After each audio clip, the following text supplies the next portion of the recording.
Assalamualaikum warahmatullahi wabarakatuh. Perkenalkan, nama saya Abdul Razak, NIM 1901010101279. Di sini saya akan mengerjakan tugas yakni video dari PPL 1 Supervisor Dr. Hairul Hudaya MAG, dan akan membawakan materi Al-Quran Hadis semester 2 dengan judul Hadis Sahih sebagai Dasar Hukum. Ya, di sini sebelum saya melanjutkan video pembelajaran ini, saya mohon izin dari teman-teman untuk menyimak dengan baik dan benar. Baiklah, langsung kita memasuki ke pembahasan. Nah, di situ ada peta konsep. Di sini saya akan menjelaskan hadis itu terbagi beberapa pembagian. Bisa kita lihat, yaitu ada hadis secara kualitas dan kuantitas. Nah, hadis secara kuantitas itu terbagi menjadi dua lagi. Ada hadis mutawatir dan hadis ahad. Kemudian secara kualitas itu ada 3 pembagian, yaitu ada sahih, hasan, dan dhaif. Kita masuki kepada peta konsep yang selanjutnya. Nah, di situ hadis mutawatir terbagi lagi menjadi 3, yakni lafzi, ma'nawi, kemudian amali. Kemudian dari hadis ahad yang mana terbagi menjadi 3, masyhur, ajiz, gharib. Nah, kita masuk kepada pengertian hadis secara kuantitas, yaitu yang pertama ada hadis mutawatir. Secara pengertian, hadis mutawatir berarti suatu yang datang secara beriringan antara satu dengan yang lainnya tanpa ada jaraknya. Sedangkan secara istilah, hadis mutawatir adalah hadis yang diriwayatkan oleh sejumlah rawi yang tidak mungkin berdusta. Semisal mereka dan seterusnya sampai akhir, maksudnya akhir sanadnya adalah dengan panca indera mereka. Kemudian ada syarat daripada hadis mutawatir. Syarat yang pertama, diriwayatkan oleh sejumlah besar perawi. Kemudian syarat yang kedua, adanya keseimbangan antara perawi pada lapisan pertama dengan seterusnya. Kemudian syarat yang ketiga, berdasarkan tanggapan panca indera.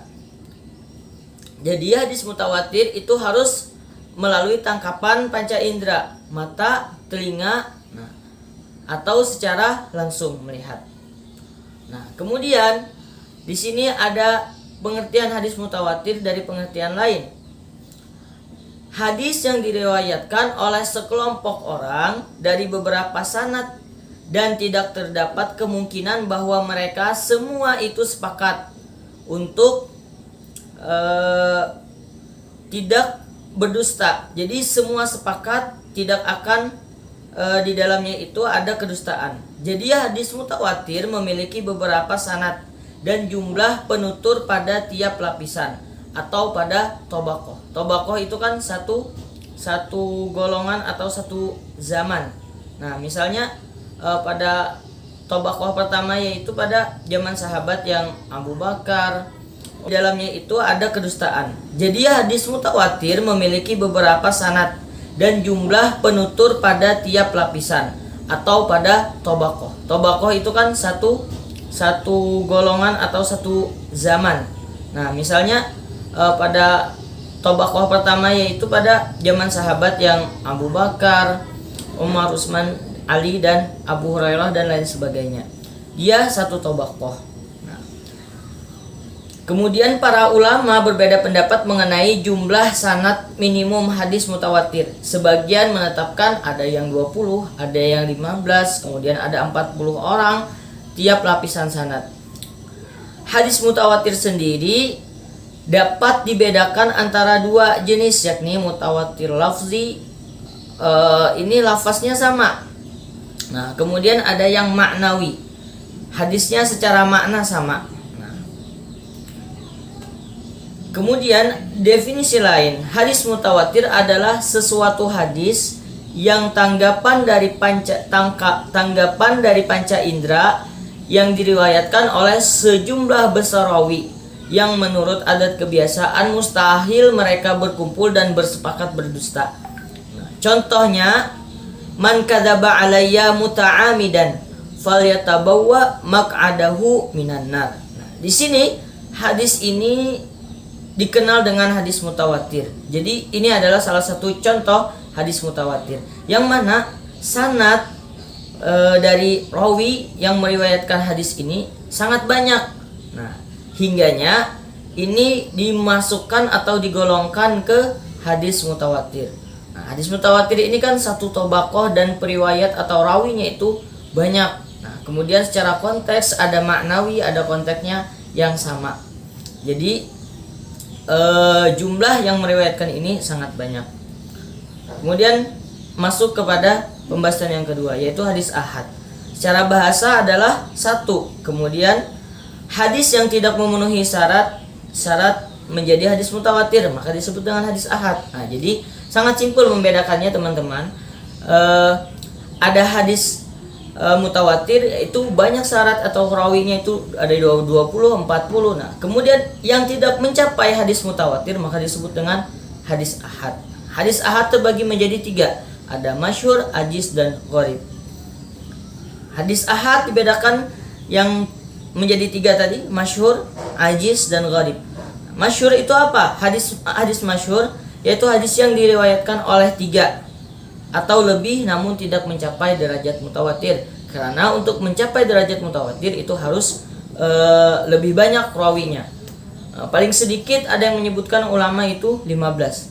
Sesuai dengan pengertian di kitab-kitab ulumul hadis. Kemudian hadis ajiz. Apa itu? Ada yang tahu?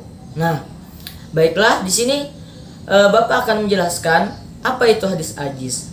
Hadis ajiz yaitu hadis yang diriwayatkan oleh sedikitnya 2 orang. Masyhur tadi setidaknya adalah 3 orang. Sedangkan ajiz itu paling sedikit adalah 2 orang. Walaupun 2 orang rawi tersebut terdapat pada satu tobaqoh. Walaupun satu tobaqoh tapi hanya 2 orang misalnya di dalam hadis tersebut riwayatnya atau yang meriwayatkannya. Kemudian gharib. Hadis gharib ini adalah hadis yang diriwayatkan oleh satu rawi. Walaupun seorang rawi tersebut hanya dalam satu tobaqoh. Kemudian setelah itu orang yang meriwayatkannya. Masuk kepada hadis secara kualitas. Yang pertama tadi ada hadis sahih, hasan, kemudian dhaif. Nah, di sini kita akan melanjutkan pembahasan yaitu pengertian hadis sahih. Menurut Ibnu Al-Salah, hadis sahih adalah hadis yang sanad di mana sanadnya bersambung.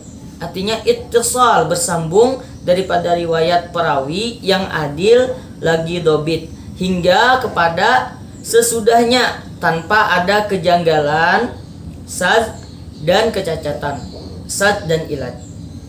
Kemudian dari Imam Nawawi menjelaskan hadis sahih adalah hadis yang bersambung sanadnya daripada riwayat perawi yang adil, dobit, tanpa seberang kecacatan dan kejanggalan. Kemudian Ibnu Katsir menjelaskan hadis sahih adalah hadis yang bersanad, yang bersambung sanadnya daripada riwayat perawi yang adil lagi dobit, daripada perawi yang adil lagi dobit sehingga berkesudahan kepada Rasulullah Sallallahu Alaihi Wasallam atau kesudahannya daripada sahabat atau selainnya tanpa terdapat sad atau tertolak matruk atau kecacatan ketara. Nah, di sini ada syarat-syarat hadis sahih. Yang pertama, sanadnya bersambung seperti yang didefinisikan oleh ulama-ulama. Kemudian perawinya adil. Kemudian perawinya dobit, kuat hafalan, baik dobit alkitabah atau hifzi, hafalan. Kemudian tidak sad. Sad ini apa? Janggal. Misalnya hadisnya bertentangan dengan hadis lain, maka itu dinamakan dengan hadis sad, janggal. Kemudian ada ilat. Ilatnya apa? Cacat, baik dari segi perawi ataupun sanad yang meriwayatkannya. Nah, di sini hadis sahih terbagi menjadi dua, yaitu yang pertama sahih lizatihi, seperti hadis yang ideal, diterimanya hadis seperti definisi yang disebutkan di atas. Nah, jadi kemudian yang kedua ada hadis sahih li ghairihi, yaitu hadis yang tidak mengandung kriteria ideal diterimanya hadis, namun posisinya menjadi kuat dikarenakan faktor lain seperti kondisi perawinya yang kurang dobit. Seperti juga hadis hasan, jika terdapat riwayat lain yang menguatkan sehingga naik derajat kepada hadis sahih. Hadis hasan misalnya kemudian didorong oleh konteks-konteks hadis yang sama, yang banyak, kemudian perawi dan sanadnya itu sama ada di hadis sahih, maka dia naik menjadi sahih li ghairihi. Kemudian kita masuk kepada pembahasan kedua, yaitu hadis hasan. Nah, di sini ada beberapa pengertian hadis hasan. Nah, menurut Khotobi, hadis hasan adalah hadis yang diketahui asalnya, yaitu sanad, perawinya masyhur, diterima oleh sebagai besar ulama dan para ahli fikih juga memakainya. Menurut Imam Tirmizi, hadis hasan adalah hadis yang diriwayatkan oleh para perawi yang tidak ada di dalamnya sanad perawi yang dituduh suka berbohong. Matanya tidak sad dan diriwayatkan pula melalui jalan yang lain.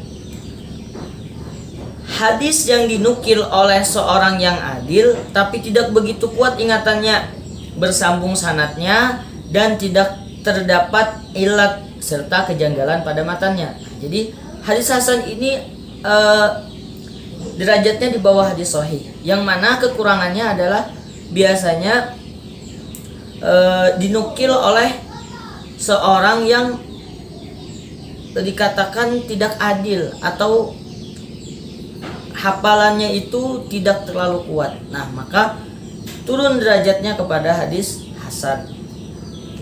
Nah, kemudian apa syarat-syarat daripada hadis hasan? Syaratnya pertama, sanadnya harus bersambung seperti syarat-syarat dari hadis sahih. Kemudian perawinya harus adil, perawinya dobit tapi tidak terlalu kuat hafalannya. Misalnya dia hafalannya tidak terlalu kuat tapi ada tulisan yang menguatkannya, ini disebut dengan dabit alkitabah. Kemudian tidak sad, hadisnya itu tidak janggal walaupun hafalannya ada sedikit kekurangan. Kemudian tidak ilat, tidak cacat, baik dalam segi matan atau dalam hal yang lain. Kemudian ada hasan lizatihi, pembagian hadis hasan, dan hasan li ghairihi. Hasan lizatihi, hasan dengan sendirinya. Kemudian hasan li ghairihi, hasan karena lainnya. Ini berasal dari hadis dhaif, kemudian dikuatkan dengan riwayat-riwayat lain, konteks-konteks hadis yang lain, sehingga naik menjadi hasan li ghairihi. Ya, pembahasan yang terakhir yaitu hadis dhaif. Secara pengertian bahasa, dhaif berarti lemah atau tidak kuat. Sedangkan secara istilah, dhaif adalah hadis yang di dalamnya terdapat kejanggalan, bahkan tidak terdapat atau hilang salah satu syarat dari syarat hadis sahih dan hadis hasan. Jadi dia tidak memenuhi syarat-syarat baik dari hadis sahih atau hasan. Nah, maka dia digolongkan menjadi hadis yang dhaif. Para ulama menemukan kedhaifan dari 3 bagian. Dari segi sanad, misalnya sanadnya bermasalah, misalnya ada kurang salah satu sanad di situ. Kemudian dari segi matannya ada terdapat kejanggalan, bertentangan misalnya dari hadis dengan hadis hasan atau sahih.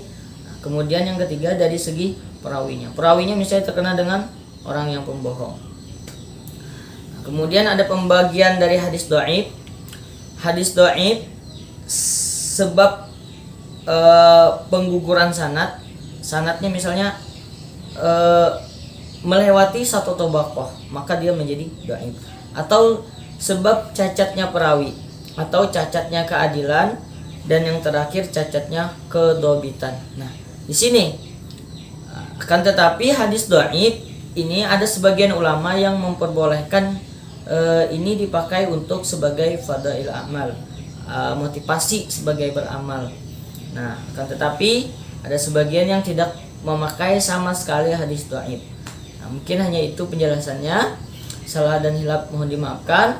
Nanti kita akan mengadakan evaluasi pembelajaran melalui tugas yang mana akan dibagikan secara per kelompok, membahas secara dalam tentang apa itu hadis, kemudian pembagian hadis secara kualitas maupun kuantitas. Nah, di situ kita akan menggunakan metode atau strategi the power of two, yang mana akan Bapak bagikan menjadi satu kelompok, yaitu terdiri dari dua orang.